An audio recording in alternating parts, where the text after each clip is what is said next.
Greetings, everyone. This is Reverend Erica Whitaker. I'm bringing you a new podcast series with the BSK Flourish Studios. This podcast series is titled E3, Women in Ministry. E3 meaning equipping, empowering, and educating theological institutions and churches all around the world about the importance of women in ministry. We hope you enjoy this podcast.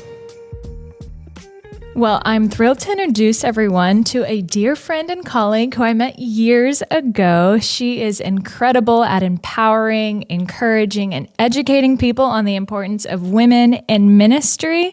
Lynn, my dear friend, please introduce yourself for everyone. Hello, everyone. I am Lynn Brinkley. I am the Associate Director with Baptist Women in Ministry. Erica, you're too kind, but thank you for that wonderful introduction. Well, we are thrilled that you have decided to join us. I would like to have you explain a little bit more about your role with BWIM and how that is so important to what we need as far as encouraging and empowering and educating about women in ministry. Wonderful. So I began serving with Baptist Women in Ministry right before the pandemic. Prior to that, I was serving for 13 years at Campbell University Divinity School as Director of Church Alumni and Student Relations. And it was there at Campbell in 2014 where you and I met, because I heard you deliver a powerful sermon at CBF in 2014. And then we invited you to come preach in our chapel service. And you and I connected on Starbucks and Salsa. So I remember that connection years ago. But I got connected to BWIM through the former executive director, Pam Durso, who is now president of Central Seminary in Kansas. So Pam was very instrumental in introducing me to BWIM. I had previously served on the BWIM North Carolina board. And so Pam invited me in 2014 to be a part of BWIM National's leadership team. And so I served there until 2018. And then in the fall of 2019, I applied for the open associate director position with BWIM. And then I began serving on Dr. Martin Luther King's birthday, January the 15th of 2020, right before the pandemic hit. And so for 6 months, I was in this dual role of serving both BWIM and Campbell University as they were looking for someone to transition into my prior position. So at BWIM as associate director, my main role is to serve as the program director for our mentoring program, which I think you were a part of the inaugural very first cohort we ever did in 2017. So can you believe that this January, we will start our 7th cohort of our mentoring program. And the purpose of the mentoring program is to equip women who are serving within their first 3 years of a new ministry position. And we connect them with a seasoned Baptist woman in ministry to serve as their mentor. And they're also connected to a peer learning group with services in place and opportunities to take a retreat. And all of this is intentional so that we can help retain women in ministry and also help them to thrive. As somebody who was on the receiving end of that program, starting off as a senior pastor in a Baptist church, the first woman they've ever had a senior pastor, I needed that group so bad.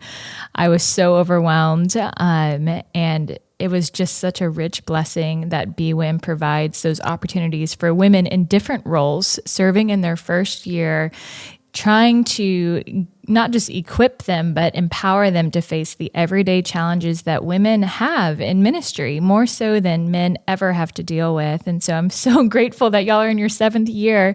And Reverend Sarah Turpin, who was my associate, but now the senior pastor there, is part of that program. I love it. I love it. Love it. So, Lynn, I'm actually looking forward to it. Oh my gosh. Yes. I'm actually curious, and I know over Chips and Salsa and Starbucks, we've talked about our life's journey, but could you share with the audience How did you get to this role, to this position, to this calling? Just a little bit about your background and maybe a little bit of your story. So my mom worked 3 jobs. She was a single parent, and I'm not exaggerating. She worked from 7 a.m. until 3 p.m. in the afternoon, and then she went to a second job from 3 p.m. to 11 at night, and then she worked as a nurse in all of these jobs. Her last job was at from 11 to 7 at night at Federal State University, and that's where she got to rest. And so, because my mom worked so much growing up, we didn't have opportunities to go to church with her. So, my church experience came when I would visit my grandmother in Columbus County, North Carolina, and I went to her church and met her pastor. And I just saw how excited he was about ministry and divinity school. And so I just scheduled a meeting with him one day to talk about it. And he personally drove me to Campbell University, introduced me to the staff there. I had no idea why I was in divinity school. I didn't even know what I wanted to do, but I just knew I felt a call to be there. And so once I got there, um, I had, some instrumental people who were sources of encouragement in my calling. One being, of course, my grandmother's pastor, who was Reverend Jesse Timmons, and he was very instrumental in fighting for me to be ordained. And then when I went to divinity school, my preaching professor was Dr. Roy DeBrand. And I had never preached a day in my life. And this was my first preaching class I had ever taken. And he pulled me aside after class and he said, "Well, how often do you preach?" And I said, "I don't. I'm not a preacher." And he told me, he gave me an evaluation after my first sermon. He said, "You knocked it out the ballpark." He said, "You should be a preacher and you need to take more preaching classes." And so I did. I listened to my professor, and now I'm preaching everywhere. And I enjoy doing it. And so that's sort of how I got involved in ministry. And then I owe a lot to the founding dean of Campbell University, Dr. Mike Cogdell, who really took a chance and hired me as the first African American to be on staff of the Divinity School in the school's history. And I was able to serve there for 13 years. And it was just the impetus I got to getting my foot in the door to be in ministry. That really is an incredible story, because most of the time when people see women or men in ministry, they automatically assume that they grew up in it, so they kind of felt this calling based upon what they see. But it sounds like your journey, not only with the challenges you faced as a child, how incredible your mom was, but also kind of where you were as far as seminary and school and finding a place in ministry and in church, really from those who were able to empower and equip you.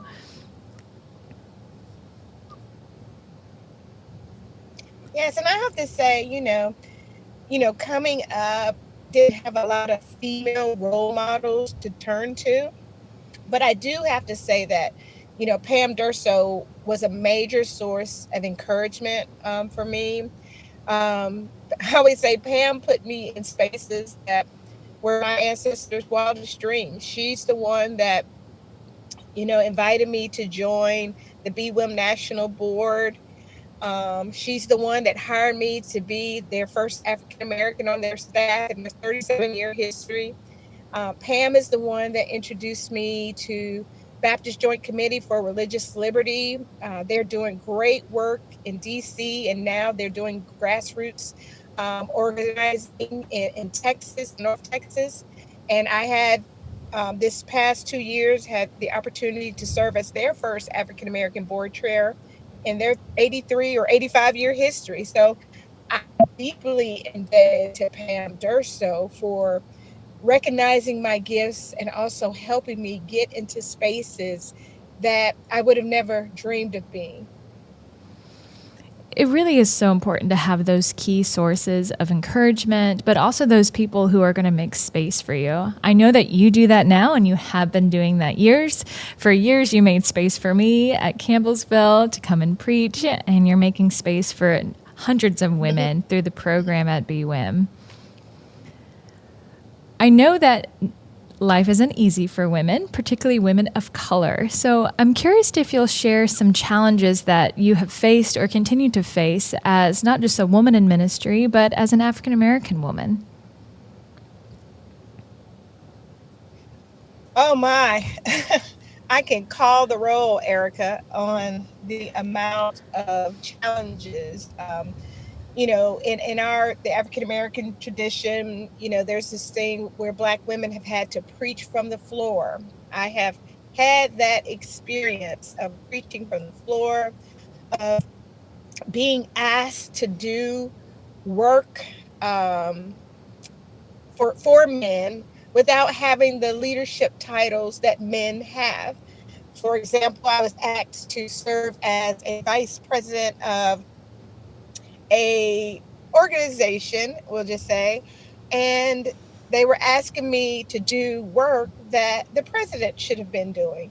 And I said, well, if I can't have the president's title, I'm not doing the work.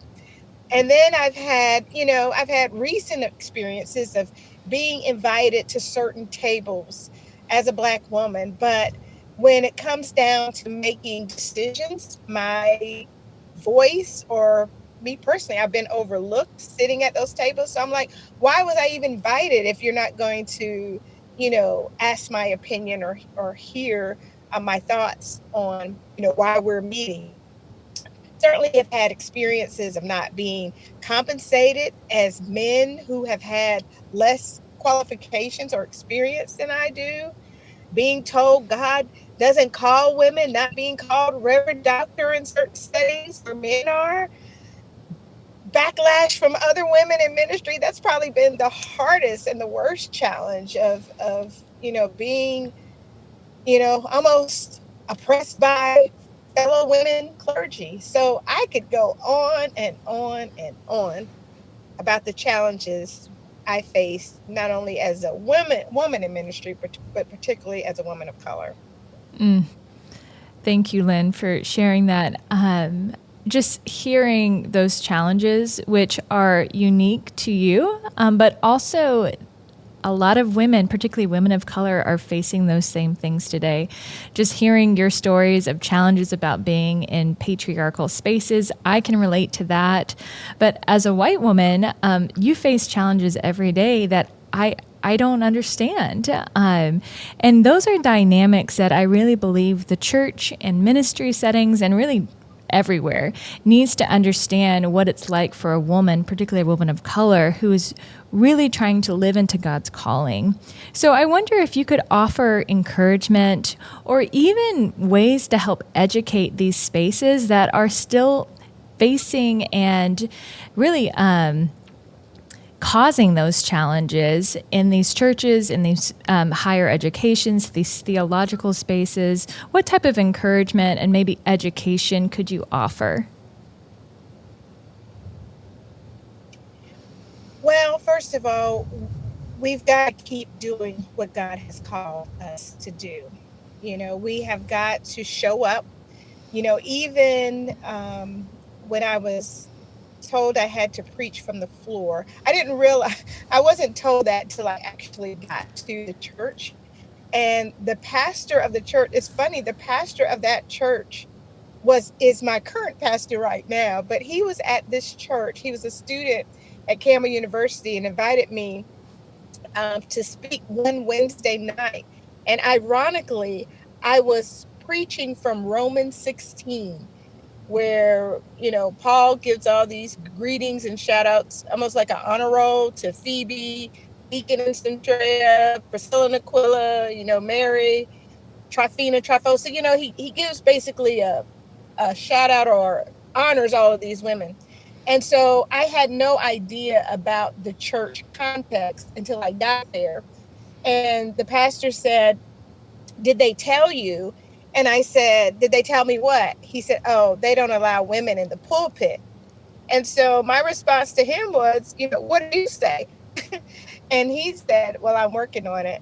And so I preached from the floor at this church. I preached from Romans 16 and got good responses. And then the pastor told me that he sat down with his deacons on that Friday. They had a meeting, and he said, "Shame on us for inviting," he said, "Reverend Dr. Lynn Brinkley, who has been serving several years in leadership at a divinity school.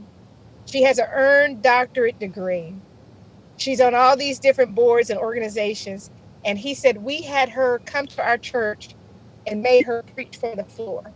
And he said, "You all heard her. She can out preach all of us in this room." And he said they ended up having conversations, and they voted that Friday. I was there Wednesday.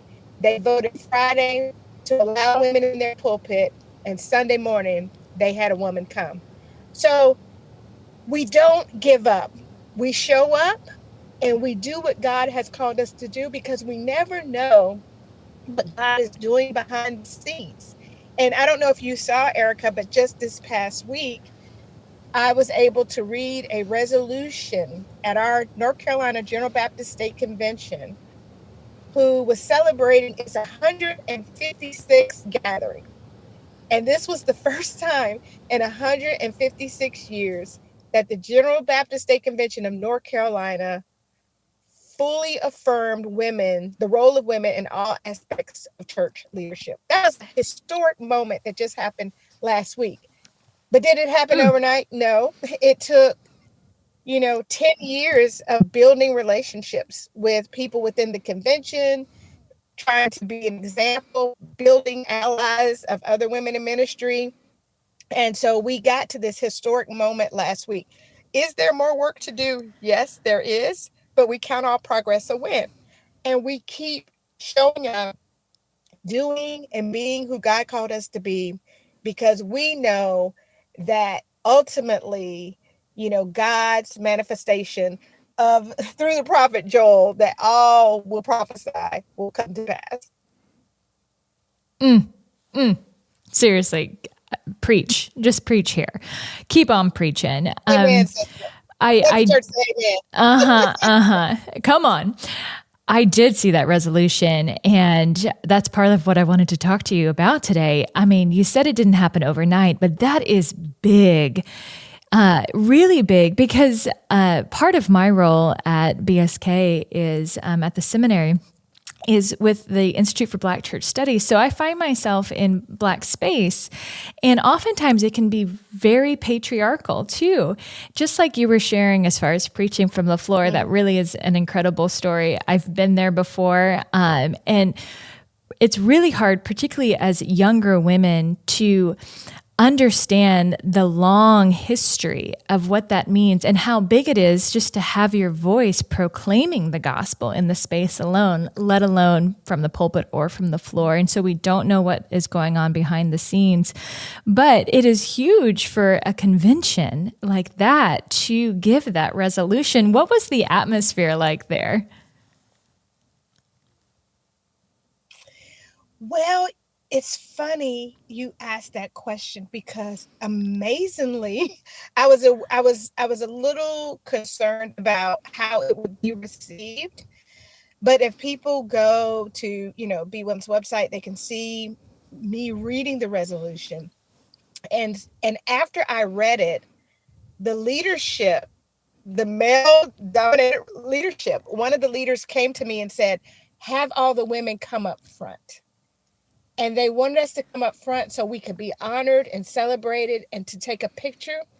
And so as these women were gathering towards the front, you could hear clapping. You saw some of the women were crying, because they have been doing the work for years and waiting for this moment, waiting to be affirmed. And then you could hear this woman in the back just wailing. She was lamenting. And I know those were tears of joy, but also probably pain from being told she had to preach in the floor, or being told she couldn't give her day, or being told that women aren't called to preach. And so it was almost like a release. And you saw our male brothers in the congregation, sitting in the pews, clapping for all of these women. So it was just a beautiful moment. And what was really surprising, I got an email like after Baptist Women in Ministry, after we sent the resolution information out and sent the video. Guess who sent me an email? Who? Rick Warren. No. What did it say? I was so shocked. He sent me this. Oh, it was such a nice email. He said, "Blessings on you and all you are who are honored." And I just told him, "Oh, thank you." I said, "This is a pleasant surprise." And because I did mention when I was reading the resolution, what was happening in the Southern Baptist Convention and how we could not allow this to happen to our churches. One of my former Campbell classmates, a good friend, been at her church for over 20 years, born and raised in the church, has served faithfully over 20 years. And her church had to decide whether to vote on staying with their denomination or with their daughter of the church. How can that happen? And so I mentioned that, 2 churches were, ousted from the Southern Baptist Convention. And so I guess, Rick Warren saw that and he sent me that email. And then we had some small chat back and forth. And I tell you, he gets it. So I won't say everything he said specifically in the email, but he ended by saying, to some degree, and I'm paraphrasing, that the church can't be what it needs to become until we deal with issues of racism and sexism. And I thought he nailed it. That is such a clear word that illuminates the current reality, but also the historical understanding of what the church, particularly the Baptist church in the South, has this long tradition of not just sexism, but racism. Reverend Dr. Lynn Brinkley, I am so grateful that you have taken time out of your busy schedule. Thank you so much for the work that you do of empowering, equipping, educating, not just women, but men as well, in this holy work and this holy calling to do ministry together. Thank you so much for everything that you have provided. Is there anything else you'd like to say? Well, thank you, Erica, for having me. And thank you for this podcast because it is important. Because it is important that we equip and empower and educate women in ministry. Because, in the words of the prophet Beyonce, who runs the world? Girls.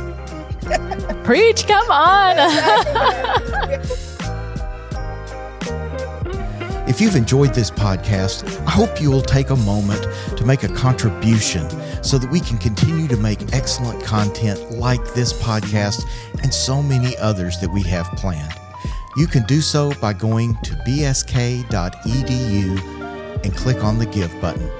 Thank you so much for your support.